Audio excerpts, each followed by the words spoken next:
recording. And 3, 2. What is up, everybody, and welcome back to another episode of the Formula One Gridlock podcast. My name, of course, is Nathan Charles, and I'm here, as always, with my co-host, Chase Bozung. Chase, how are you doing? I'm doing good. How are you doing? I am doing well. I'm a little swamped, a little busy getting into finals week for college, but was excited to watch the race this weekend. Didn't get to watch it live. Watched it a couple hours afterwards, but wow, what a great race. Really enjoyed the race. All right, well, let's just get into it. Let's get into the race rundown for the Formula One Rolex Gran Premio del Made in Italia di something Romagna 2022 race result in the Autodromo Enzo di Dino Ferrari Imola. That's in Italy, if you guys hadn't picked up on that. Taking first place is Max Verstappen in the Red Bull. Taking second place, Sergio Perez in the second Red Bull. That is a Red Bull 1-2. Excellent weekend from them. They really needed it. Third place, Lando Norris in the McLaren. My guy, he did it. He pulled it out thanks to something we will talk about later. Fourth place, George Russell in the Mercedes. It's a good result for him. Fifth place, Valtteri Bottas in the Alfa Romeo, all the way up in fifth. What a drive from Valtteri. He's really showing his class this season so far. Sixth place, Charles Leclerc in the Ferrari. He was in second most of the race, he was in third most of the race. And a mistake later cost him dearly. Seventh place, Yuki Tsunoda for the AlphaTauri. That's a good finish for Yuki. He'll be happy with that. Eighth place, Sebastian Vettel in the Aston Martin. Ninth place, Kevin Magnussen in the Haas. Haas scoring points yet again this weekend. They qualified very well, could not keep it in the race, unfortunately. But Kevin Magnussen picking up a couple points there in ninth. 10th place, in the last scoring place, Lance Stroll in the Aston Martin. We had a couple DNFs, a couple big DNFs. Well, one big DNF. First lap, Daniel Ricciardo collides with Carlos Sainz in the Ferrari. Carlos Sainz gets knocked out of the race. Daniel keeps going, is able to finish. He finishes last, but is able to keep going. So Carlos Sainz is your first DNF, and then Fernando Alonso sustains damage to his side pod in the first lap from, I believe it was Mick Schumacher, who also spun out kind of in that first lap kind of chaos. Fernando Alonso is unable to finish the race after 6 laps. He DNFs as well. So only 2. It's a pretty light DNF week. But once again, Carlos Sainz not scoring any points. He is not going to be happy with that. He just signed a contract extension for Ferrari. He really wanted to show the upper bosses at Ferrari that he's the guy. You know, he's the guy for them for the foreseeable future. And although it was not his fault, I don't believe we could debate that later. But I don't believe this was his fault. At the end of the day, you're not scoring any points. So tough for him. So Chase, let's get into it. Give me your 3 winners. My 3 winners are kind of all under the same umbrella, but to me it makes sense. The first winner is Red Bull. Like, I don't know how to say it, but Red Bull could have only done one thing better this weekend, and that's asking for too much. This weekend, they get pole position. They get first and third in the sprint race, bringing in more points. Then they get first and second in the actual race. What more could you ask for? There's one thing, but you're being unreasonable. They did a phenomenal job this weekend, and they didn't DNF. That's what the Red Bull fans have been asking. Just don't DNF, please. And then my second winner is Max Verstappen, because of the super dominant run this time. Super dominant. There's something I want to bring up later, but this is a grand slam for Max. Pole, fastest lap, race win, just like the grand slam we had last week by Charles Leclerc. But there's a little asterisk tied to that I want to talk about later, so I'll kind of keep that hush-hush. And then my third winner is actually kind of out of left field, but for me it makes sense. AlphaTauri. And the reason I chose AlphaTauri as a whole is because I couldn't really choose between Sonoda and Gasly, because Sonoda did way more than he's asked this race. He's the youngest driver on the grid. I mean, like, doing so much. And then Gasly, he didn't get points. But can we talk about how for the entire race he had a 7-time world Yeah. champion behind him? So, I mean, I couldn't choose between them. And there's some pretty good honorable mentions. I wanted to throw Bottas in there, Hmm. but just he got overshadowed. So Bottas is an honorable mention this week for me. Definitely. I think AlphaTauri is a great pick. I think they're very quietly having a very quality season. I think Yuki Mm-hmm. Tsunoda, um, after his first season, um, it was very evident how immature he was and how like not necessarily like prepared for this role that he has I mean he really has skyrocketed into F1. He didn't Mm-hmm. really stay in a certain formula for very long because he is so talented and because he Mm-hmm. is a driver that just is constantly gunning for you.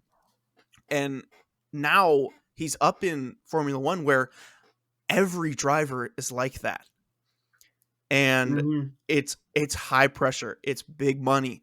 Yuki is not used to that, and I think this season we're seeing a more mature, a more in control Yuki Tsunoda, and I think this was a really really good race for him. I don't think he really put a foot wrong in this race. I thought he had a very very quality race. He qualified He didn't just qualify the best. he did not Um, qualify super well. I believe he qualified in 16th. I could try and pull it up But real the quick. sprint, yeah. So the sprint grid, he started 16th, ended the sprint race up in 12th, started in 12th, and finished in 7th. That's a that's a really good weekend. Yeah, That's a really and really good weekend from Yuki Tsunoda. we're talking about an AlphaTauri too, a Yeah. rookie in an AlphaTauri. Well, he's not a rookie. This is the second He, season, but it's second season, but like rookie in the sense of like everyone on the grid except a handful of people have had more seasons in F1 than him. So yeah, rookie in that sense, sure. not an actual one, but like in an AlphaTauri, he's doing more than he's asked, and Most that's what definitely. makes it so good for me is that AlphaTauri car is fast, but like it's not beaming. It's not like, No. oh, Yuki got up there because of his car. It's Yuki got there because of Yuki. Yeah. I think if we want to talk about like quality races, and I think Yuki definitely had one, but Alexander Albon finished 11th place in the Williams. He beat Mm-hmm. Lewis Hamilton, he beat Pierre Mm-hmm. Gasly, he beat Esteban Ocon on the Alpine. I mean, crushed his teammate. His teammate was not even Yeah. close. His teammate was down to Yeah. 16th. I mean, Alex Albon deserves an F1 seat. If I anybody thought agree. this man didn't deserve an F1 seat when he got the drive in Williams, I think they are now looking back on that take and going, I guess I was wrong about that one. Can't be. It's okay. He can't bat 1,000, but Yeah. this was a I really was really quality arguing race for that. him. I was arguing that all last season. You heard me say it Yeah, multiple times when we were talking about Red Bull seats, and I was like, Albon didn't deserve what he got, yeah. and he's proven it. I don't think I I don't. I still don't think Albon deserves a Red Bull seat. I I think agree. I think that he is just he he's got what Yuki Tsunoda has. He's got and although Albon is certainly more of a seasoned professional Mm-hmm. than Yuki, he's been in the business a little bit longer. Mm-hmm. Alex doesn't have the consistency of a top tier professional driver Yeah. yet. He doesn't have the Yeah. consistency of somebody like Sergio Perez, although Mm-hmm. that might be a bit of too high of a bar. But that's essentially who he's competing against. He's Yeah. competing for this Red Bull seat against guys like Sergio Perez, who is an incredibly consistent driver, the Mexican Minister of Defense, the tire whisperer, Sergio Perez. That's who he's competing against for this Yeah. Red Bull seat. So if he's not at that level, he doesn't deserve the seat. I But completely agree. I definitely think he deserves a seat in F1, just not the Red Bull. But So he's your honorable mention then. He could be an honorable mention, sure. Yeah, Oh, is it my turn for those three winners now? who's your three winners? Okay, okay, okay. Obviously, my first winner has to be my boy Lando. Mm-hmm. I mean, this was just a really good race from Lando. He just put the car where it had to be. He was in. He was there when the opportunities opened, and he got third. I mean, that is a really really good result for a McLaren team that just a few weeks ago we were like over here. I know I was like, oh my gosh, like are we like. I mean, is this it? Like, Yeah. is this the start of a do we are we gonna have to gut the whole team again? Like, are we is this another era of McLaren mediocrity? What is going on? I thought we were on an upward trend, and I'm so thankful that it looks like the ship has been straightened. We are back. McLaren is coming for that third place because that really, if you think about it, is their goal. Their goal is third place.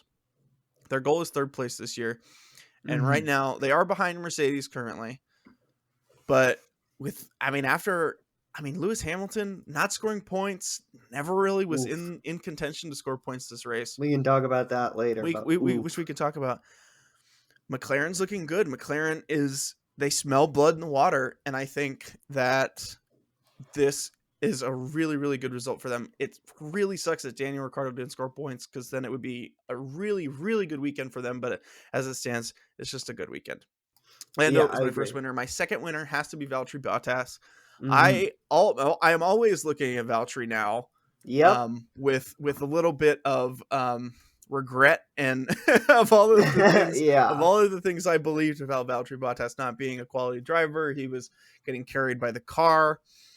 Yeah, Valtteri Bottas is a really, really good driver, and that is evident because he's taking what I'm sure is not a bad car, but he's taking it and he's absolutely killing his teammate. His teammate isn't even on his stat sheets most likely. Guan Yu Zhou Yeah. finishes 15th, and I understand Well, he is a rookie, but he spent 3 years in F2. This guy is no rookie. This guy knows how to drive a race car, mm-hmm. and 15th he in a very similar car, it just shows how much better Valtteri Bottas is, and that is what we should come to expect from Valtteri.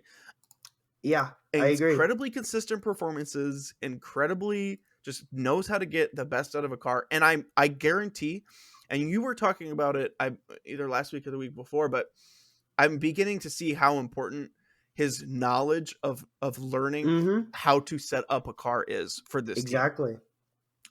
So that's got to be a winner. He was chasing George Russell for those last few laps. That was really enjoyable to watch. He almost caught him a couple times, Almost. but Given a that few more Mercedes, laps, he might have. he might have, yeah. So you got to give it to Valtteri because I did talk so much crap about him the last few seasons. So Yeah. And my go ahead. I'll throw this in here because we have we have a lot to talk about looking at the notes and all the things we want to talk about. I'll throw this in here real quick on the subject of Bottas versus his teammate. Do you think where do you think the car first I'll say this, where do you think the car sits on the grid of like just pure car, fastest to worst? Where do you think it sits? Um, that's a tough question because I think Valtteri is really like George, really getting a lot out of that car. Mm-hmm. I would say they're currently sitting fifth in the constructors. If we're kind of, Yeah, I'm kind looking of, at that. I think that this McLaren is faster than the Mercedes. So in my, in my kind of mind's eye, I'm seeing Red Bull is kind of the fastest. Ferrari's right there with them. It really just depends on the track. Then you've got McLaren third, Mercedes fourth. I'm probably gonna say like Alpine fifth, and then that's where the Alfa Romeo is, right above probably the Haas or the Yeah, in the or the Alpha Tauri. generally speaking, I'd agree with you. I'd flip Ferrari and Red Bull. I think Ferrari's so dominant right now with their car; it's I don't unbelievable. know. You saw them. They were struggling. Like even on the slicks, even on the dry tires, Well, here's what I'll Carlos say. or Charles Leclerc could not catch Sergio Perez on the straights. Hmm. He couldn't catch him. Yeah, here's what I'll say. I think first of all, Charles like run after he spun out and then pitted again. His run from like in the points to like as high as he could go, Yeah. he walked over that half of the grid. I'll be honest. Like Well, he had it, fresher tires. he had fresher tires, but like it wasn't even close. And then like if you paid attention, Yuki was 20 seconds from Bottas, right? Yuki Yeah. was 20 seconds from Bottas. Yeah. And then by the time the race ended, Charles was 13 seconds from Bottas, and that happened in like 2 laps. So anyway, we're getting a little off topic. Well, Anyway, it happened in 3 laps because he passed him on the last lap. hmm Charles passed Yuki on the last lap, and I did not. That was impressive. I didn't think that Charles would be able to catch Yuki, but yeah, I agree. I mean, I'm not contesting that the Ferrari is an extremely fast car. It's, hmm in my opinion, the second fastest car on the grid, and it's quite a bit faster than the AlphaTauri. Yeah, But I think you just have to definitely. look at the the tire, like the Yeah, tire age. tire's a He good had point. brand new Yeah, softs, and tire's a and good Yuki point. was running on probably like 30 lap old mediums. Yeah. So I I, Anyway, to I get mostly chalk that up to tire deg. yeah, that's a good point that I wasn't really thinking about, honestly. Yeah. But back to the main point, I agree with you on the Alfa Romeo car. I think it's pretty much mid pack to maybe a little pushback further. I think Mercedes, McLaren, Red Bull, Ferrari, maybe AlphaTauri, like you said, or Alpine. Um, basically, what I'm saying is I think Aston Martin and Williams are guaranteed not better than it, and Most then definitely. Most definitely. everything else is in contention with Haas, Alpha, Alpine. Anyway, mid I I, pack. I think the Haas qualifying pace is better. Mm-hmm. Um, but race pace, it seems like the AlphaTauri is better. Yeah. So At least with Valtteri behind the wheel.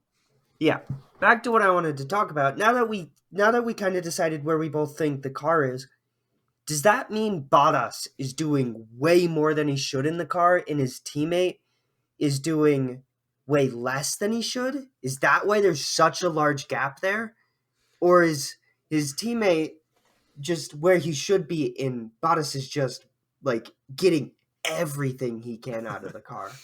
I think it's a little bit of both, don't you? I mean, Yeah. like Joe, this is his first year. Like I Mm-hmm. said, he's raced quite a bit. I think 3 years in F2. So he's not completely, unaware. He's tested F1 cars before, but it's true he hasn't, had a Formula One seat before. So I think to a certain extent, there's the rookie jitters, the rookie, Yeah. you know, Yeah. learning curve, and on the flip side of that coin, Valtteri Bottas has been in such a good car for so many years. He Mm-hmm. understands how to get the absolute max out of a car that is probably mid pack, if Yeah. not like lower end of the mid pack. Yeah. But Definitely mid he is pack. just such a quality driver. It doesn't matter. Yeah, that's what So I think. I think he's pulling way more than he should, and Zhao is maybe rookie. Yeah, I'm not blaming the guy, but well, my point I is think we can blame the guy though, which is one of my points later. We can talk about okay. that. Yeah, we can talk about that. We can Anyway, talk your about it. third Let's winner. move I on. kind of My cut you third off. winner, you touched on it. It's Red Bull. This was a great weekend from them. Hmm They knew exactly when to swap to dries. And Max did not put a foot wrong this race, which is what they needed hmm from him. Sergio had a good race, had a couple iffy moments. I thought Charles would be able to pass him, but he was able to hold on, hmm and Charles, of course, makes the mistake. So got to give it to Red Bull. All right, let's talk about the not so good points of the race. Chase, 3 losers. Three losers. All right. Some of the losers, once again, like the running week, is not really like they did anything wrong. It's more of just a situation. Uh, my first loser is just Ferrari slash Signs. And it wasn't Signs' fault this time. This time it was not his fault, and I just wow, that's got to be heartbreaking. Two Yeah, races in a row where yeah. you're out in the first handful of laps. I couldn't imagine like that kind of mental state. And then Ferrari just maybe not the team's decisions. One, I feel like this kind of lies more on the drivers, but like signs out, and then Leclerc. had it all to a certain degree. He was never going to catch Verstappen. I don't think No. he was ever catching Verstappen. That wasn't even part of the equation. But then he just kind of, made a couple mistakes that cost him very dearly. So Ferrari's my first loser. My second is maybe a little hate, but I feel like most of the fans are going to be behind me because he arguably deserves it for how dominant he's been. But Lewis, just nothing Mm, bad, but qualifies 13th, right? Or that's bad. 14th, That's sorry. so bad. Yeah, and then, or I don't know what he qualifies. Sorry, he after the sprint race, he is in 14th. Starts the race. Yeah, starts the No. race in 14th, spends the entire race in 14th behind Pierre Gasly, and then makes it up into 13th at some point. But it's very late in the race, Mhm. and like I said, maybe this is a bit of hate, but 7-time world champion, 8-time constructors champion car behind Pierre Gasly. Nothing, not that I'm harping on Pierre Gasly, but like looking statistically speaking, that's you bet all of your money on Hamilton, right? It's just looking purely at statistics, and I just felt, man, that sucks. And like the thing that I was talking about with my mother with was, and you can't blame the car for this because look at Mm, Russell. Look at yeah. Russell. Yeah, good point. Good point. Like Russell may be getting more than he should be out of the car, but like Russell was second in constructors championship until this race. So it's not like maybe the car's not as good as it should be and Russell's performing miracles, and we know Russell can do that. But my point is it's not like it's 100% that Mercedes. It's it's Lewis and the Mercedes, and this is just bad. This is bad. Yeah, I think when you're talking about Lewis and Mercedes, everything is within context. Yeah, everything is within the context of Mercedes has been so dominant for the Mm-hmm. last for as long as I can remember watching Formula Yeah, One. Like us really newbies. watching it, and so to see the the state that Mercedes is in the state that Lewis is in, it boggles my mind because it doesn't make any sense why he's there, and and Yeah. and you see George, and Mm-hmm. he's up in fourth. He's consistently top five, like you said, second in the drivers. Yeah. Like, where is this coming from? I am so confused as to how Lewis is just not making up time. Yeah. He's not closing that gap between him and George, and I don't know. I mean, look, I'm a big fan of hot takes. This might be the hottest take of all. We could be witnessing the beginning of the end of Lewis Hamilton. I think We we could be are. witnessing it. I think I Formula think we 1 definitely are. I think Formula 1 is in such a good state. Like for the future, you've got you know, two Max and Charles, that where does Two Lewis fit in champions. this? Yeah. And like I said about the car, while we were watching the race, I was like, man, this car sucks. And then it clicked with George being in fourth, and I was like, this car doesn't suck. Maybe it's not the best, but it doesn't suck. Yeah. And yeah, I don't know what Lewis is doing. And like you said, I don't know where he fits into the future of Formula One if this continues. Because it's not, in my opinion, Lewis cannot turn into Fernando Alonso or Sebastian Vettel, where they're still in it and they're just chilling. Or Kimi Raikkonen, who was Yeah. recently still in it.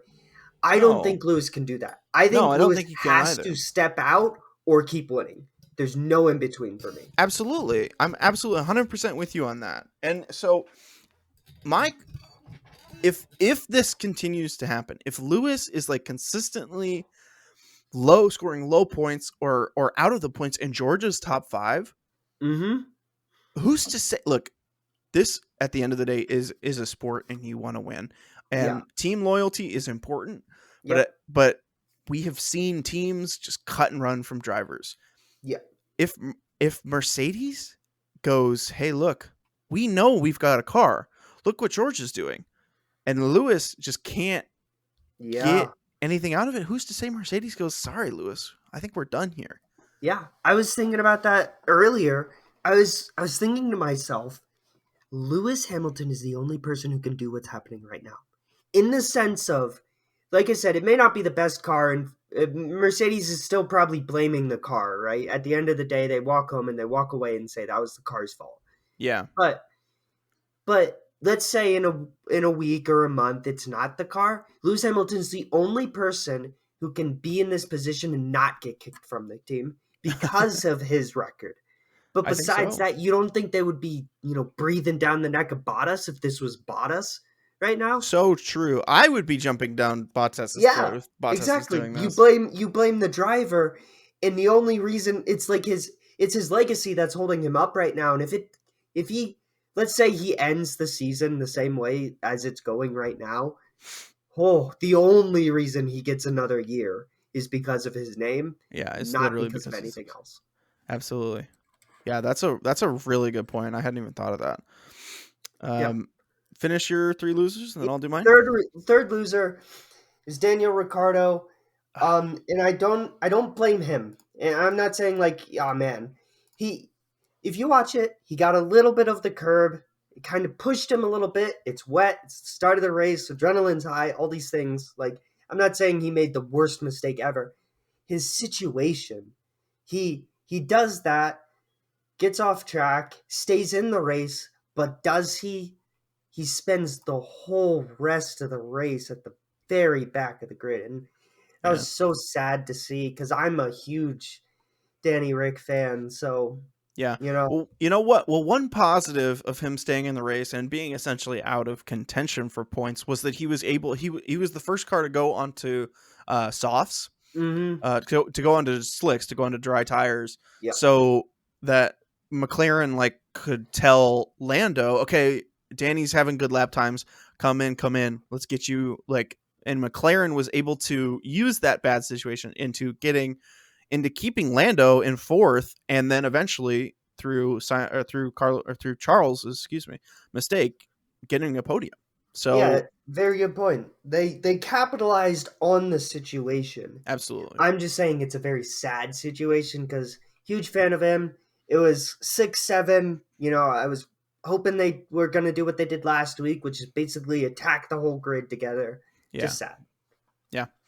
Okay, my three losers. First one has to be Ferrari. Has to Mm-hmm. be. This was not what Ferrari would want for one of their home races in Italy. Yep. Um, I don't think we can really say anything more. I mean, I feel like it's already been said. Second has to be Mercedes. Again, like we've talked about, Lewis not scoring points yet again. George scoring points, but yeah, it's iffy. My final loser, and I touched on it earlier when I talked about Bottas because I was looking at the timesheets and just looking at standings, everything, and I like I said I touched on it earlier, but Guan Yu Zhou is getting absolutely lambasted by not only his teammate but also people in worse cars than him. Mm-hmm. Like I said, Alexander Albon up there in 11th or 12th, 11th. I haven't didn't pull it up. Yes, up there in Yeah. 11th. He's getting beat 11th. by Williams. He's getting beat by he was getting beat by both Alpines. He was getting beat by both Haas's. Obviously Mick spins out and falls Yeah. down, but he's getting beat by people in cars that, in my opinion, aren't quite as good as his. And you're I understand he's not necessarily a pay to drive guy, but he's got a little Yeah. bit of that going on, and so you obviously have to take everything kind of with a critical eye. And it's like, okay, how much does this guy bring to the team versus how much money does this guy bring to the team? I And think so far, I have not been very impressed with Guan Yu Zhou. I don't yeah. know about you. I'm completely with you. I think that honestly, he he brings like it's almost. I'm gonna use the word gamble because that's the best way to describe my thoughts right now. It's almost a gamble of like he brings the idea of like this guy could be a superstar. So and he is a rookie, so you can let him slack a little bit, but we can just go right back to what we said about Lewis and George. His car is not this bad. Say what you want about the car, it is not this bad if Yeah. it can get up to fifth. Yep. Maybe Bottas, like I said, is doing wonders, but either way, wonders or not, he could be in the top 10 with this car. Yeah, and especially when you have one driver doing so well, they will absolutely share data. They will Yeah, absolutely share the way they set up a car with the other driver, especially when it's a seasoned professional like Valtteri and a first year rookie like Guan yeah. Yu Zhou. In a They will team that wants absolutely to rise. exactly. They are absolutely sharing car data and setup data. You know the way they set their cars up. So it just does not look very good for it's not a good look for Guan Yu Zhou to be down in 15th when his teammate Yeah, is all the way up in fifth. I mean that I that is completely not a agree. good look. And that is my final loser. So let's shift focus a little bit and talk about the driver standings. We've had a couple shakeups, a couple people jumping, a couple people Yep. lowering, but Charles Leclerc stays steady at the top with 86 points, jumping up to second is Max Verstappen in the Red Bull with 59 points. So that's what's the math there? 60, 40, about 26 points.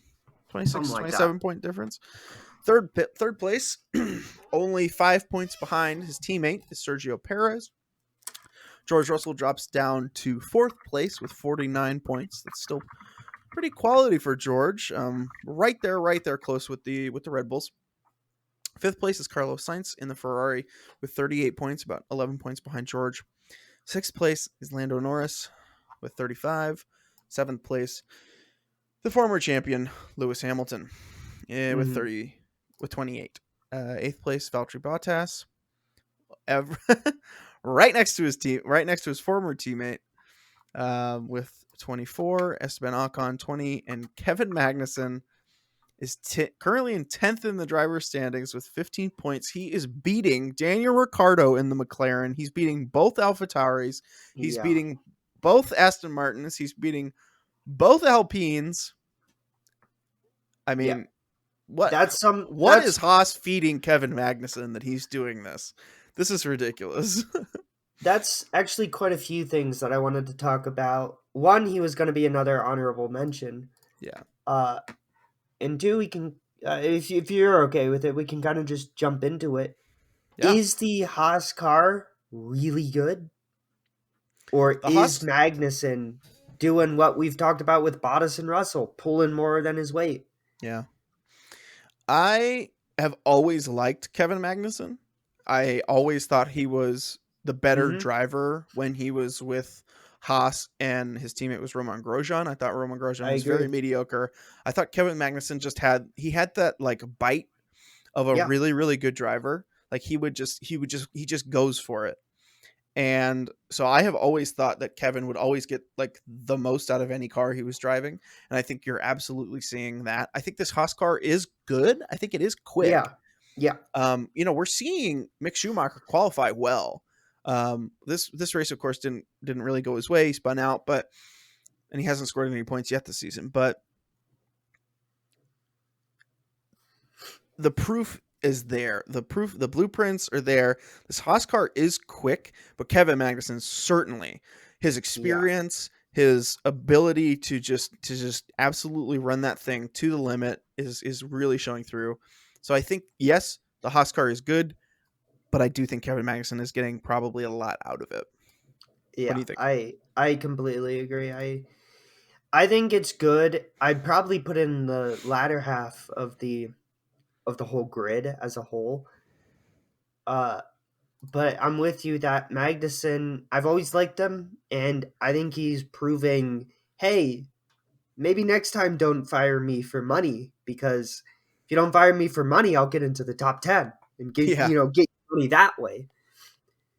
Uh yeah, I just think he's doing great, and him and Bottas, I've been paying so much attention to both of them. I hmm think I think they're doing great, and I really hope they end this season on a high. You know. Yeah, definitely. I think I would put that Haas car in terms of like speed towards Hmm. more towards the middle, if not like maybe a point or two higher than you would expect. Because I Hmm. do think that the Haas is very quick, and I think, like I said, we're seeing that in qualifying. Um, but the race pace is not good. Yeah, I And I agree. think Kevin, because Kevin is qualifying really well, but he's like consistently falling a few places and then finishing in the points, but still falling a few places during the race. So Yeah, and that's my caveat with the Haas. I will add, as of Australia, the Australian GP, I don't know what it is now, but as of the Australian GP, the fastest speed recorded by any car was Mick Schumacher's Haas. Nice.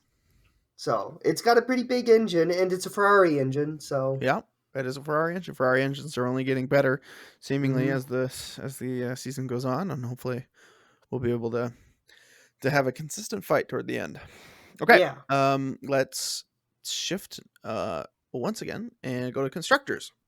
hmm, Constructors is looking a little bit tighter, but yeah, Ferrari is still in the lead with 124 points. Second place is Red Bull, closing that gap with 113. Third place Mercedes with 77. Fourth place McLaren with 46.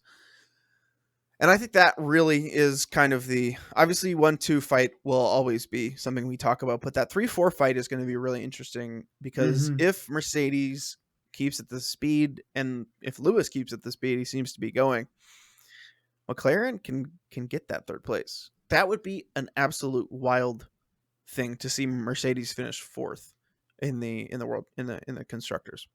Um, fifth place, I said fourth place McLaren, right? Yeah. yeah, Fifth place Alfa Romeo, sixth place Alpine, seventh place AlphaTauri, eighth place Haas, ninth place Aston Martin, 10th place Williams, and everybody has scored points this season. yep. Only took Everybody. 4 races, which is pretty good. Mm-hmm. That that gap though between Haas and AlphaTauri 1 point, and then Yep. Haas and Aston Martin 10 points. Ooh, I mean, I honestly, mean, Alfa Romeo down to Haas is only a 10-point gap. yeah, That's a and one week. That's a one weekend gap.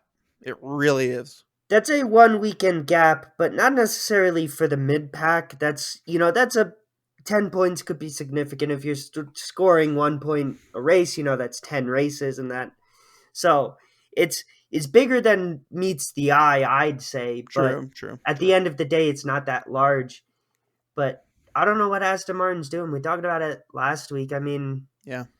I mean, Vettel finally did better, which is good. Yeah. Yeah. Today Scoring was a points. good race from Vettel.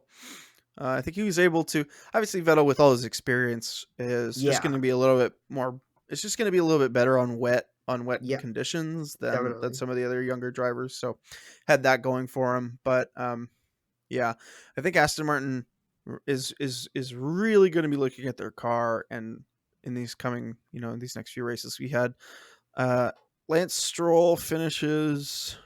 Sebastian Vettel finishes eighth, and Lance Stroll finishes 10th. So they both score points. They both 4 points for Vettel, 1 point for Stroll. Both scoring points. I mean, that's better than we've seen. Yeah, So I think Aston Martin will take this weekend. They'll take it and they'll go, look, better. Everybody's got to start somewhere. It's exactly like with McLaren. Had a hmm, bad weekend. It's just Aston Martin took a little bit longer to get going than McLaren seemingly has. So I just, I just don't see them doing much better this whole season, though. Honestly, I don't think so. I don't think I see it either. because But I think McLaren went from the back of the grid to the front now. They picked up their bags and they started full sprinting. they I did. Yeah. cannot see Aston Martin doing the same. The drivers are just nothing to really write home about in Yep. their current state. I mean, Vettel's one of the greatest of all time, but not anymore. And so, because with McLaren, you have Norris, who we know is really good and going to be one of the people we're looking at for the next 10 years, Yep. and Danny Ricks is still in my top 10 best on Hmm. grid. So I think another element that makes me kind of wonder about this season for Aston Martin is the fact that they do have pretty deep pockets. I mean, this is a Ooh, team that I think is probably the second most like expensive team on the grid. Like they shell out a lot of money to be good, and they have not been good. So yeah. I think if this continues, we're going to see a huge shakeup in their kind of upper echelon. You know, uh, maybe we see a. I mean, where are they getting their engines from this year? Mercedes? Um, Who let's knows? see. That could Yeah, the they fact are that Mercedes. they have a Mercedes engine. The Mercedes engine has not been good this year Yeah, in which comparison to the years before. So who knows? That we could see a shakeup in that. We could see a shake. I definitely think we'll see a shakeup in drivers after this season. That's kind of a call. I'm yeah, I calling that agree. now. I definitely don't think. Obviously, I think Lance Stroll will still be there because he's young and his dad owns the team. But Sebastian Vettel's on the chopping block this year. He really is. He really, really is. All right, let's. Well, I guess it's my turn since you already kind of brought up some of your talking points. But I Yeah, go wanted for to it. talk about Charles Leclerc. I really thought this mistake later in the race. He's chasing down Sergio Perez. He's on younger tires. He's on, softs. Sergio Perez is on older softs. He's gonna catch him, and he just makes a Mm, stupid, stupid mistake. And my first thought was, Charles, come on, Charles, act like you've been there before, Charles. Come yeah, on. It was a stupid mistake, and I think he knows it, and I think Ferrari knows it. But he's trying to do too much too quickly, and I'm just like, Charles, if he just slows down, like obviously not slow down, but just yeah. I know what pace you mean. yourself a little bit more, you'll catch him. He had plenty of time to catch him too. And look, and like you said before, he was never going to catch Max. He was never going to Yeah, catch him. no, Um, so this was just a really, really stupid mistake from Charles. I don't know. What did you think about it? I agree, and I do think you're right with he's kind of getting ahead of himself. Not in the sense of like ego or all of that, but like you said, he just needs to kind of calm down because he isn't going to race Max after Max passed him and all that. 10 laps later, he's never going to race Max again in that race. Yeah, And I feel like he was kind of thinking he could to a certain level, and he was so eager to get in front of Perez, but he really should have just said, "I got all this time to get in front of Perez, and that's my goal, second place." yeah, yeah. Um, but also I do think to a certain degree that I'm still on this Perez hype train. This is kind of Sure. shifting focus a little bit, but Yeah, I'm on the Perez hype train. I do not think Red Bull could have a more perfect driver lineup for what they're trying to go for. I don't think he could be a more perfect teammate. He defended phenomenally against Mercedes last season, and he yeah. did great wonders in Australia. And I think we saw that again today. So I think it's Perez's brilliance um, on top of Charles losing Jumping the track of gun. his like footwork and Yeah, stumbling a little bit. yeah. I think I think definitely the Perez element is important, but uh, Charles was going to get Sergio, no matter how good Sergio Yeah, I was. agree. Um, he was just on older tires. I mean, that's just the facts. He was on older tires, quite a bit older tires, on the same, on the same thick, on the same Compound. wear compound. Thank you. I could not think of that word. So Charles was going to get him. He I was. He agree. was just on a He just had a faster car at that point. So I love Sergio Perez. You know me. Yeah, I love my I'm boy Checo. I don't know. I'm talking about the whole race brilliance though. Like he spent the whole race defending from Charles. Sure, sure. And yeah, he was going to catch him, but like what makes Perez so good is how long will it take him? And I'd bet money that every time it's going to take him a little longer with Perez than it would with some other racers. Oh, I bet. I bet. So, yeah, he should have just really kind of paced himself. Because, like you said, brand spanking new tires, Mhm. faster car, I'd argue. You'd argue opposite. Doesn't I'd matter. argue opposite. He, and he's the superstar of Ferrari, and he's one of the superstars of the sport right now Yeah, because he's one of the people that I think will end his career with a championship. I don't know whether yeah. that's this year anymore or not. Well, it'll be interesting to see. All right, Chase, did you have anything else you want to talk about? Yeah. Let me go. Let me check. Oh, this is a little bit of a funny topic because I know a lot of these topics are serious because lots of money, people's lives at stake, all these things. People's lives at stake, people's livelihoods at stake. Yeah, right. So I want to talk about the word grand slam, right? We use grand slam when someone hits pole, they get pole, Yep. they win the race, and they get fastest lap. That is a grand slam in this F1 sport. We should call it. We should change it to Triple Crown because That would be nice. that's a racing reference. At least Yeah, with Grand Slam, it's a baseball reference. yeah. I don't know why, but that's what the sport has. That's what they call it. Yeah, that's what they call it, and we're too little to have any influence on it. But after saying that, this week was different. We had a The sprint sprint race. race this Yeah. week, and we had a total grand slam with the sprint race. We had a qualifying first, we had a sprint race first, we had a fastest lap, and then we had a winning the race. And I saw people calling it a grand slam, and I was like, no, no, no, no, no. This is a step above grand slam. This is like a super grand slam because this adds a fourth element of 21 laps that you have to win Yeah. on top of it. So I don't. It's just a fun topic, but I think there should be a new like category Super Grand Slam because now that there are sprint races, it is a possibility to take the cake on all of them. Yeah, definitely. We got to come up with a new term. We're gonna put that on us next Yeah, week, or right. the next time somebody does it. We will have a name for it. I can make that If guarantee now. someone does it again soon, we have 3 races to do it, or 2 more races to do it, and it's such a hard feat. A Grand Slam's a hard feat to begin with, Yeah, true. but add that, and then just a little bit attached to this. I love the new sprint race format. Don't know if I'm still a fan of sprint races, but man, we haven't talked about this before on the podcast.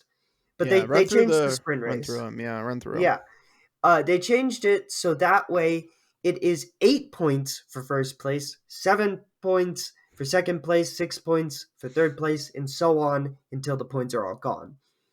Okay. And then they changed it so that way qualifying still like qualifying isn't fully negated in the sense of last season, qualifying was where you landed in the sprint race, and sprint race was where you landed in the race. But they changed it. I don't know exactly. They changed that slightly. But the point I want to make is there's now more points to go around. And I'm so glad that there are because the main problem I had last season, and I still kind of have this problem this season, is the chance of, let's say, Alexander Albon crashing his car so devastatingly that he cannot race on Sunday for 0 points is still a problem that I have with the sprint race format. But now at least first place gets 8 points rather than 3. 3 was so non existent in my opinion. It was so irrelevant, and then only 3 racers could get it. It was very much a like winners are going to win club, the sprint race format. And now it's a little more open. What do you think? I have never been a fan of the sprint race. I Mm-hmm. think it's a little silly. I think it's better for when you have less of a hierarchy, like in Formula Two, Mm-hmm. where kind of all of the cars are pretty similar. They're all kind of supplied by whichever the FIA, the bodies are at least. Yeah. But in this format, it just feels like, or in this constructors, like you build the car from the ground up, and there are certain tiers. It just feels unnecessary. It feels like we're just racing to race, and there's no real, like, there's nothing really at stake. So adding more points is cool, but I still think it's unnecessary at the very base. At the very bottom, it just feels completely unnecessary to me. I don't know.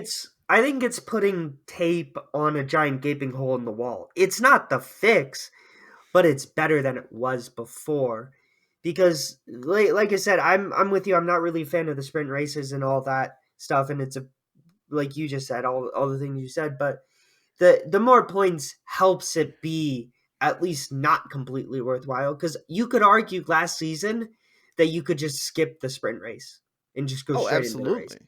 You could Absolutely. argue that it was completely irrelevant because it pretty much was. It was irrelevant for 80% of the grid. But now, like, now it allowed Red Bull to go from, like, non-existent in the constructors, and Ferrari, you asked me last week, Ferrari's gonna win, to Red Bull pulls in 6 and 8 points in the sprint race, and then first and second, and bam, they're there, right?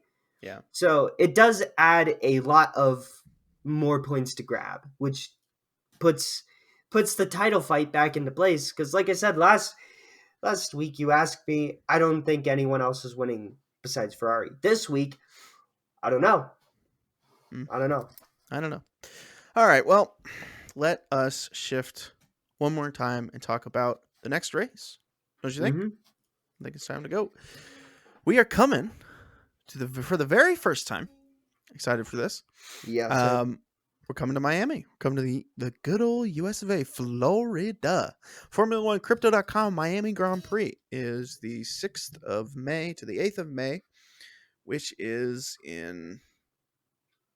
next. Well, we have this weekend off, and then it's next weekend. So Yeah. we have another Two gap weeks week. out. I'm really excited for this. I have seen the layout of the track. It is a street circuit, I believe. Is it Yes, not? it is, from my And we've had understanding. a couple kind of chaotic United States city races. I believe there was one in Detroit that wasn't that great. So I'm Yeah, really, really excited for this. I think Miami is a beautiful city and it's a great city to have a race in. definitely. Um, so I'm excited for that. Of course, with it being a brand new track, there are literally no results on this track. We Yeah, can't talk about who was on the podium last time out. So our predictions this week are going to be guesses, which is, to be fair, not that different from yeah. our normal predictions. And Just less educated.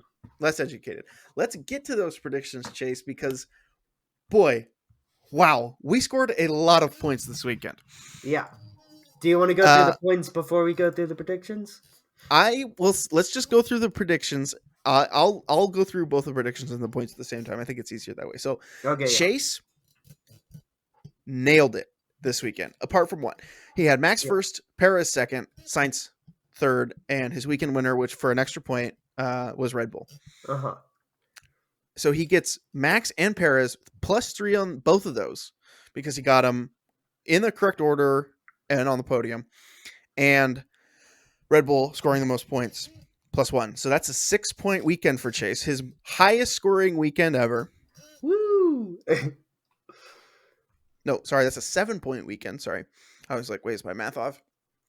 I turned around and I thought that Carlos would come out swinging this weekend. He did not. He, of course, crashes. So Carlos first, 0 points. Max second, 1 point for that because Max was on the podium. But and if you remember, I had Lando getting podium because he got podium last year. I said if Mhm. Lando gets on the podium, and Chase scoffed at me so much, I said, okay, Yeah. Chase, Uh-huh. if you think this is crazy, give me 5 points and I'll make it my real one. And Yep. Chase said yes. So I don't regret it. 5 points for Lando on the podium. Chase, I mean, what is my scoring here? Because I get him on the podium, but do I also get the +3 for him being in No, third? you get the 5. Okay, all right, You get that's the fine. I'm 5. okay with that. Yeah. And then of course my weekend winner was Ferrari, which they of course were not the weekend winner, so I got no points there. So I end up with only 6 points, even though I nailed the Lando prediction. So 6-point weekend for me. That's a quality weekend.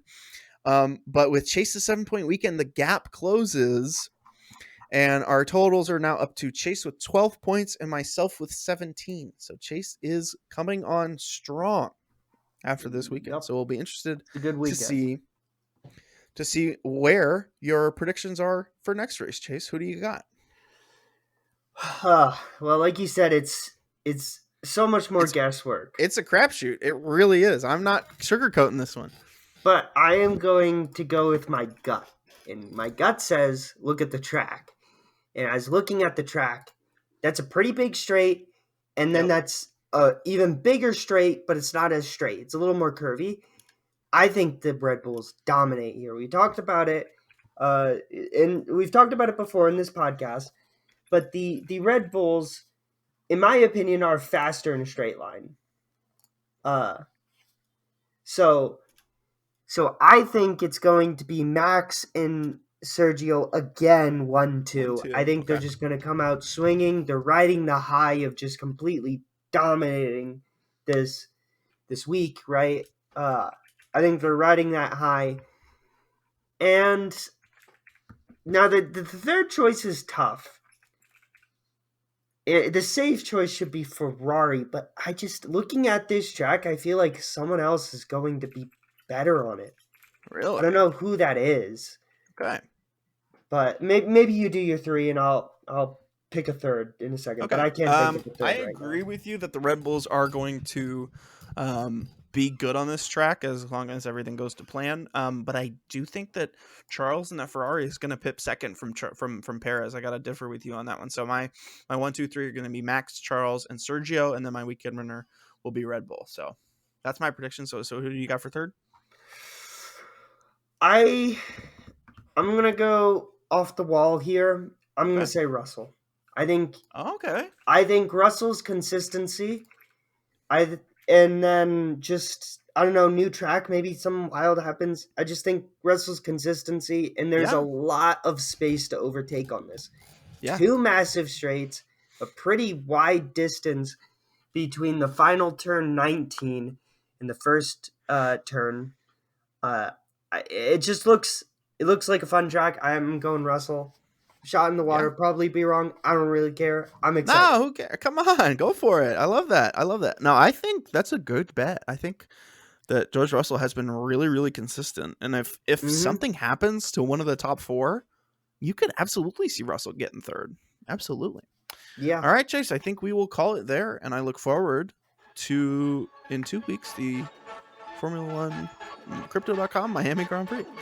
And I'll see you next time. All right. See ya.